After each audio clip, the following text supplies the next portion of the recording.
The crystal chandelier above the dining table threw sharp, cold light across the polished mahogany.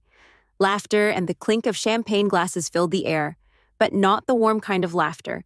It was the brittle, biting kind, the kind that made your stomach twist. Before we begin, drop a comment and tell us where are you from and from which city you're watching our videos. And after watching the whole video, don't forget to tell us, what would you do in this situation? Be honest. Tell me in the comments below. We read every comment. Let's begin.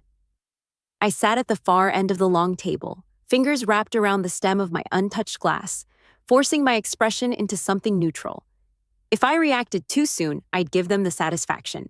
She has no education, no job, and no class. My Uncle Robert's voice cut through the noise, sharp as broken glass. He was standing now, one hand gripping his champagne, the other gesturing at me like I was an exhibit in a courtroom. She's a failure. The laughter from my cousins and a few aunts rippled down the table. Some of them tried to hide their smirks behind their glasses. Others didn't bother. I kept my eyes steady, breathing slow. The old me would have broken down, maybe even left the room. But the woman sitting here tonight wasn't the same one they thought they knew. Robert took a slow sip of his drink, savoring the humiliation he thought he was serving. You know, he continued, looking toward my husband Ethan at the opposite end of the table, you could have done better. Marrying her? I mean, what was the plan? Pity project? A hush fell for a second, not out of discomfort for me, but because the insult was direct now. My husband set his glass down with a quiet, deliberate click. His chair scraped the hardwood as he stood. The temperature in the room seemed to shift. Conversations died instantly. Ethan's voice was calm, but there was steel in it. Robert, he said, looking directly at my uncle without flinching, you might want to be careful about the things you say tonight. Robert smirked, clearly expecting a weak defense. Oh? And why's that? Ethan reached into the inside pocket of his tailored suit and pulled out a folded document. His movements were unhurried, controlled, every second making Robert's confidence falter. Because while you were busy making toasts and counting imaginary wins, Ethan said, his voice carrying over the silent room, my wife was making moves. He unfolded the paper and set it down on the table in front of Robert. She just bought out your company this morning. The room went dead silent. You could hear the faint ticking of the antique wall clock. Robert blinked, looking between Ethan and me like he'd misheard. His fingers fumbled for the paper. He skimmed the first few lines and his face lost all color. His hand trembled just enough for me to notice. I didn't move. I didn't need to. My silence was louder than any speech I could have given. The other relatives were frozen, forks midway to mouths, champagne glasses hovering in the air. No one dared make a sound. Finally, Robert set the paper down and laughed, but it wasn't his usual booming laugh. It was sharp, forced, and laced with panic. This is a joke. Ethan didn't blink. No joke. The ink's still fresh. As of 10 a.m. this morning, we own your company outright. Every building, every asset, every employee, they answer to her now. He tilted his head toward me. So maybe think twice before calling her a failure. Robert's mouth opened, but nothing came out. He looked around, maybe hoping someone would laugh with him, break the tension. No one did. I finally spoke, my voice calm but clear. You're right, Robert. I don't have a degree. I don't have a 9-to-5, but I do have something you'll never have, control over your future. And tonight, you're sitting in my seat at this table. He swallowed hard, and for the first time, I saw fear replace that smug arrogance. I took a slow sip of my champagne, the bubbles sharp on my tongue. Drink up, I said softly, my eyes locked on his. It's going to be a long night. Robert's fingers drummed against the table, a nervous, uneven rhythm. The sound was almost drowned out by the faint clinking of cutlery as a few relatives tried to pretend they were still enjoying dinner, but no one was actually eating. All eyes kept darting between him, me, and Ethan. You think this changes anything? Robert's voice was quieter now, but there was an edge to it, a desperate attempt to keep some ground. You have no idea how that business works. You'll tank it in a month. Ethan didn't even bother to respond. Instead, he lowered himself back into his seat with a calm, deliberate ease that screamed, I've already won. I leaned forward just slightly, resting my elbows on the table. Funny, I said, my voice low enough that the room had to go quiet to hear me. because the board of directors didn't seem to think so. In fact, they seemed relieved. Robert's jaw tensed. His wife Melissa shifted uncomfortably beside him, her eyes darting between us. She knew more than she wanted to admit. Relieved? Robert scoffed. They've worked with me for decades. I smiled without warmth. Yes. And in those decades, you've run profits into the ground, turned away investors, and alienated half your executive team. All they needed was someone with the resources and the will to make a move. And you handed me both when you underestimated me. A few gasps traveled down the table. My cousin Laura muttered something under her breath, earning a sharp elbow from her mother. Melissa tried to interject, her voice sweet but tight.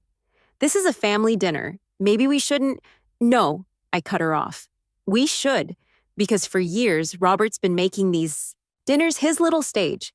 Every chance he got, he'd remind me where I stood, or where he thought I stood. He loved painting me as some helpless woman who married into money because I had nothing else going for me. My uncle's nostrils flared, but he stayed silent. And now, I continued, the only thing you'll have going for you is whether I decide to keep you in that company or cut you out entirely. The color drained further from his face. He glanced toward Ethan, but my husband was simply sipping his wine, watching him like a chess player observing a cornered opponent. I could sue, Robert finally said, though even he didn't sound convinced. Ethan set his glass down gently. You could, he said evenly, but you'd lose. Everything was clean. Your shareholders approved the sale, and given the debt you've stacked up, you should probably thank us for not letting the banks eat you alive first. It was quiet enough to hear the faint hum of the refrigerator in the kitchen. My uncle, the man who'd spent years controlling the tone of every family gathering, suddenly had nothing. I turned to my left and caught my cousin Greg staring at me with wide eyes. He wasn't smirking anymore. Neither was Laura. The balance in the room had shifted, and I could feel the weight of that shift pressing against Robert's shoulders. I leaned back in my chair, my voice calm. You spent years making sure I knew my place. Tonight you learned I don't take the seat you give me. I take the head of the table. The words hung there, unchallenged, as Robert lowered his gaze to the tablecloth. But deep down, I knew this wasn't over. Men like Robert didn't just fold. They looked for ways to claw their way back, and I could see it in his eyes. The real fight was still coming. Robert's fork scraped against his plate, loud and grating. The fake composure he'd been trying to hold onto was slipping fast. His eyes, once so smug, were scanning the table, searching for allies. I wouldn't be so sure you've won, he said finally, his voice low but dripping with venom. Money doesn't buy respect, and when people find out how you got the money to pull this little stunt— He let the sentence trail off, smirking as if he'd just tossed a grenade. A ripple of tension moved through the room. Melissa shifted uncomfortably in her seat, her hand lightly brushing his arm, silently begging him to stop. Ethan leaned forward slightly, his jaw tightening. Careful, Robert. No, Robert said, holding up a hand as if to claim innocence. I'm just saying, maybe the rest of the family doesn't know everything about your wife's past. I stared at him, my expression still calm, though my pulse was picking up. He was fishing, trying to make me flinch. Enlighten them, I said flatly. The smirk faltered for a moment, just enough to show I'd hit the nerve first. You really want me to? I tilted my head slightly, my voice smooth. I've got nothing to hide, Robert, but I can't say the same for you. Should we talk about the off-the-books bonuses you funneled to certain consultants? The room went still. Melissa's hand froze midair. Across from me, my Aunt Shirley shifted in her chair, eyes darting nervously to Robert. Robert's lips parted, then shut again. For a second, he seemed to weigh whether pushing forward was worth the risk, but his pride was too big. That was business, he snapped. Not dirty laundry for dinner conversation. Oh, so my life is fair game at your table, but yours is off limits? I asked, my voice soft but edged like glass. A faint, awkward laugh came from Laura, who instantly regretted it when every pair of eyes turned her way. Ethan placed his hand lightly over mine under the table, grounding me without needing to say a word. I knew that look. He was letting me handle this my way. I leaned forward just enough for my words to land sharp. You've been in that company so long, you think you are the company. But the truth is, Robert, you're replaceable. And as of this morning, you already have been. Robert's breathing was heavier now, his chest rising and falling faster. He gripped his champagne glass so tightly I half expected it to shatter. Finally, he set it down hard enough to make a few drops spill onto the tablecloth. "This isn't over," he muttered, his voice shaking with something between anger and humiliation. "No," I said, standing now, my chair scraping back against the wood. "It's just beginning." The words hung there like a storm cloud. I didn't sit back down. Instead, I walked slowly around the table, every step echoing in the tense silence, and stopped right beside him. My hand rested lightly on the back of his chair as I leaned close enough for only him to hear. "I didn't buy your company to ruin you, Robert," I whispered. "I bought it because I know exactly how you've been running it, and how much damage you've done to people who didn't deserve it. I'm going to fix what you broke, and you can either work under me or watch from the outside as I do it without you." I straightened up, walked back to my seat, and lifted my glass. "To family," I said dryly, "always full of surprises." No one dared toast back. Robert didn't drink to my toast. He sat stiff in his chair, his hand curled into a fist against the tablecloth. I could almost hear the gears grinding in his head, trying to spin this disaster into a win. It didn't take long. He started leaning toward the relatives closest to him, speaking in low tones, eyes flicking in my direction between sentences. I couldn't hear every word, but I caught enough. Phrases like, "She doesn't know what she's doing," and "Ethan's pulling her strings." Classic Robert. If he couldn't win in the open, he'd try to poison the room from the shadows. Melissa was doing the same, though less subtly. She leaned over to my Aunt Shirley, whispering something that made Shirley's mouth tighten and her eyes narrow at me. I let them talk. Let them dig their own holes. Across the table, my cousin Greg cleared his throat loudly. "You know," he said, his voice carrying just enough to silence the whispers, "I've worked for Robert for 8 years, and I'm not saying I've seen everything, but—" He hesitated, glancing at me. "Let's just say I'm not surprised the board sold." Robert's head snapped toward him. "Greg, watch yourself." Greg shrugged, but his tone hardened. "No, I think I've watched enough. Watched you take credit for other people's work. Watched you throw junior staff under the bus to save your own skin. Watched you funnel money into side projects that conveniently involved your buddies." A stunned hush fell over the table. My heart kicked up, not from fear, but from the unexpected feeling of someone breaking rank. Robert's face was turning a dangerous shade of red. "You ungrateful." Greg didn't flinch. "Ungrateful for what? The unpaid overtime? The constant threats about how I should be lucky to have a job?" Melissa tried to cut in, but Greg's voice rose over hers. "You want to talk about who's a failure? How about the man who just lost his company because he thought humiliating his own family was more important than running it, right?" I watched the room shift again. The people Robert thought were on his side suddenly weren't looking at him. They were looking at me, and some of them were actually nodding. Robert's breathing was ragged now, but he couldn't blow up here without confirming everything Greg had just said. His eyes darted to Ethan, but Ethan was just calmly observing, almost as if he'd been waiting for this moment. I set my glass down and spoke clearly, making sure everyone heard me. "I didn't buy the company for revenge. I bought it to save it. Because the truth is, Robert, you were about to lose it to the bank. And if you think I'm wrong, feel free to show everyone your last quarterly report." Robert's hand twitched, but he didn't move. Greg leaned back in his chair, folding his arms. "Guess some of us were just waiting for the right person to take the wheel." Robert's lips pressed into a thin line. For a man who loved to dominate a room, watching him sit there, silent, cornered, and stripped of his usual swagger, was the sweetest proof that power had shifted for good. But something in his eyes told me he wasn't done yet. And I knew, before this night was over, he'd try one last desperate move.